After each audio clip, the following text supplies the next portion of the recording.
जय श्री गणेश दोस्तों। हमारी आज की कहानी का नाम है घुटन। कहानी अच्छी लगे तो प्लीज चैनल को सब्सक्राइब कर लीजिएगा। अब शुरू करते हैं कहानी।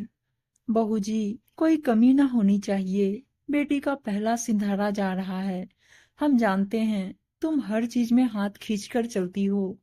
भगवान के वास्ते आज अपनी कंजूसी ना दिखाना। दादी की कड़कती आवाज सुन नीरा का मुंह उतर गया। 2 महीने पहले ही नीरा और अशोक की बेटी सुमा का ब्याह सुधीर से हुआ था। सुमा के भाई समर का ब्याह 6 महीने पहले पीहू से हुआ था। पीहू से समर ने लव मैरिज की थी। हालांकि पीहू सीधी सादी बहुत सुंदर सुशील लड़की थी, पर उसकी बिना दान दहेज की शादी अम्मा जी की आंख की किरकिरी बनी हुई थी। ब्याह के बाद सुमा और पीहू दोनों की पहली तीज थी। दादी पुराने जमाने की ठसकेदार जमींदार परिवार से आई थी। सोचती लड़की के ससुराल वालों को सामान और रुपया पैसा देकर अपने अंगूठे के तले दाब कर रखो।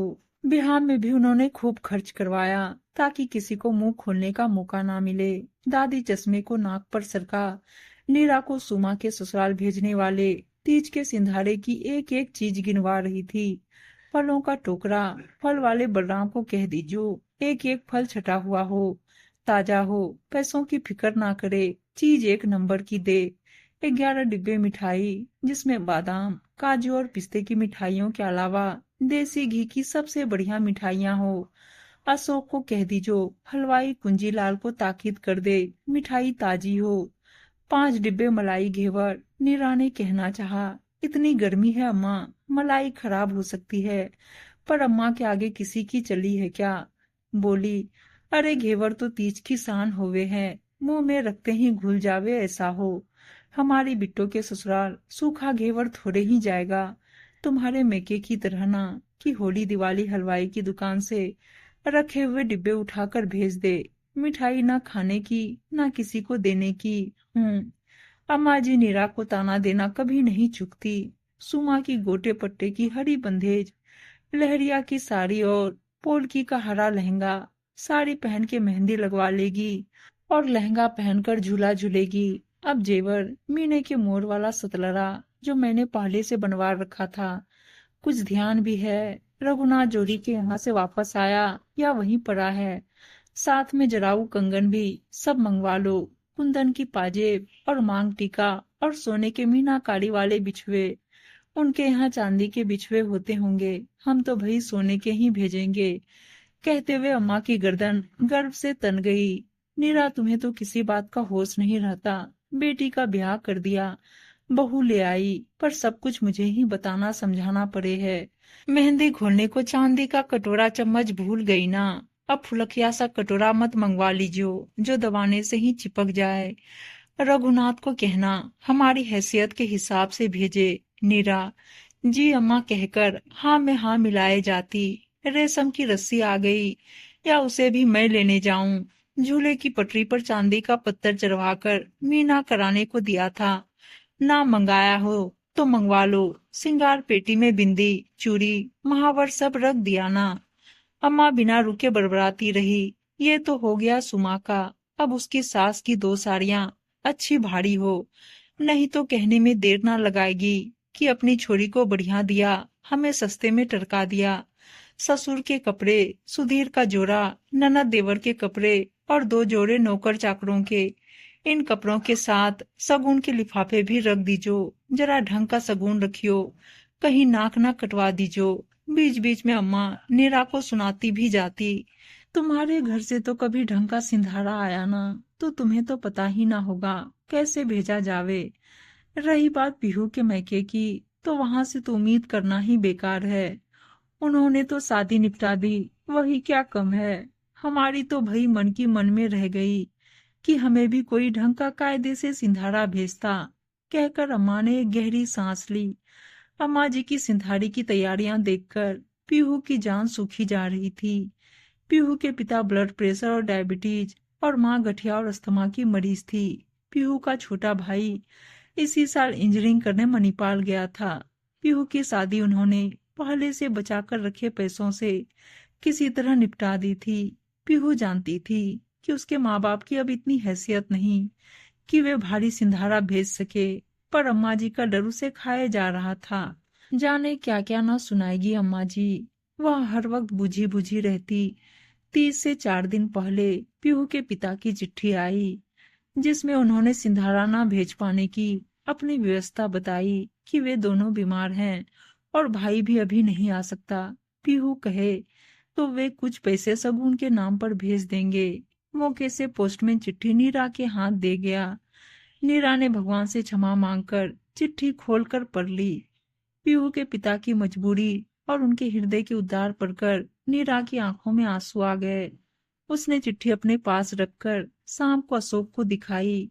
चिट्ठी उन्होंने पीहू को नहीं दी, यह सोचकर कि उसका दिल दुखेगा।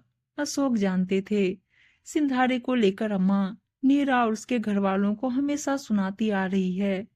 अशोक अम्मा जी की जाति बर्दाश्त कर चुप रहते, पर अंदर अंदर हमेशा घुटते। पर अब वह नहीं चाहते थे जो कुछ नीरा ने सहा वही सब कुछ पीहू के साथ भी दोहराया जाए। अब तक वे चुप रहे, पर अब और नहीं। उन्होंने मन ही मन कुछ निर्णय लिया। अशोक ने नीरा को चुप रहने को कहा कि वह सब कुछ संभाल लेंगे। तीज के पहले दिन शाम को ऑफिस से लौटकर अशोक ने नौकरों से गाड़ी से सामान निकालने को कहा। फलों के टोकरे, मिठाइयों के डिब्बे, कई सारे गिफ्ट पैक उतरते देख अम्मा जी हक्की बक्की सी बोली, क्या है ये सब, कहाँ से आया? अशोक ने अम्मा को हाथ पकड़कर बैठाया और कहा, अम्मा, पीहू के पापा ने अपने दोस्त रविंद्र जी के साथ पीहू का सिंधारा भिजवाया है।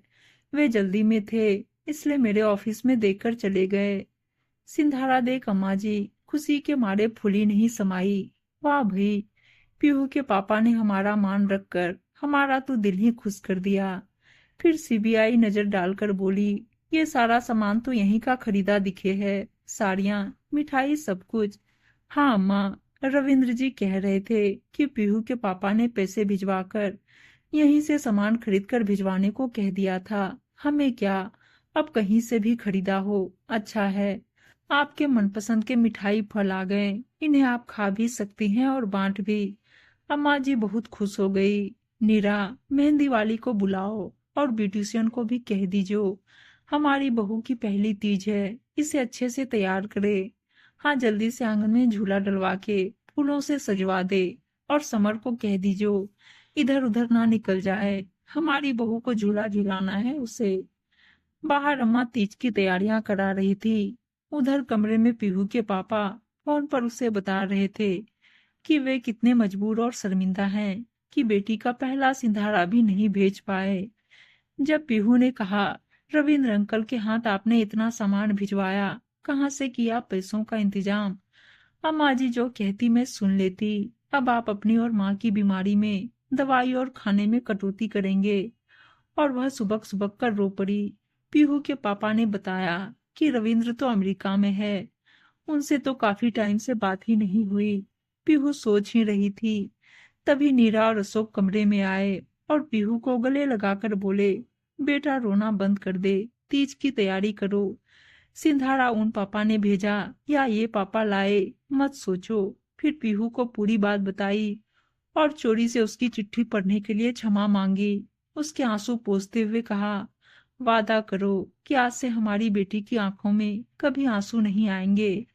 पीहू का मन खुशी से भर गया, यह सोचकर कि उसे कितने अच्छे सास ससुर मिले।